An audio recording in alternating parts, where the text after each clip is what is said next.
சாப்பாட்டுக்கு சைட் டிஷ்ஷாகவும் வச்சு சாப்பிட்டுக்கலாம், ஈவினிங் ஸ்நாக்ஸாகவும் செஞ்சு சாப்பிட்டுக்கலாம். வாழைக்காய் கோலா உருண்டை எப்படி செய்யலான்னு பார்க்கலாம் வாங்க. வாழைக்காவை ஆவியில் வேக வச்சு எடுத்துக்கலாம். கடாயில் கொஞ்சமாக எண்ணெய் சேர்த்துட்டு பண்ணி வச்சுருக்க ஒரு வெங்காயம், சின்ன வெங்காயம் இருந்துச்சுன்னா ஒரு 10 சின்ன வெங்காயம் சேர்த்துக்குங்க.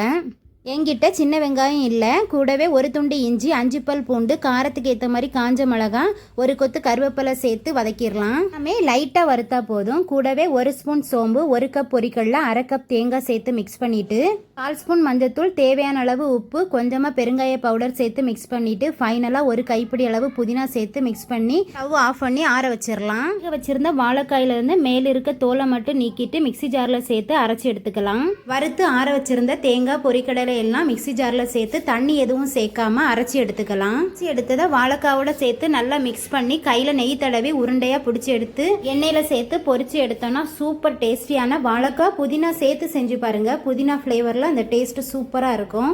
இதே மெத்தட்லேயே செஞ்சு சாப்பிட்டு பார்த்துட்டு டேஸ்ட் எப்படி இருந்துச்சுன்னு மறக்காமல் எனக்கு கமெண்ட்டில் சொல்லுங்கள். என்னோட வீடியோஸ் பிடிச்சிருந்தா மறக்காமல் வீடியோக்கு ஒரு லைக் கொடுங்க. நம்ம சேனலை சப்ஸ்கிரைப் பண்ணி சப்போர்ட் பண்ணுங்கள். Thank you friends. வாழைக்காய் கோலா உருண்டையோட கொஞ்சமாக சாஸ் வச்சு தொட்டு சாப்பிட டேஸ்ட்டு சூப்பராக இருந்துச்சு. நீங்களும் ட்ரை பண்ணி பாருங்கள்.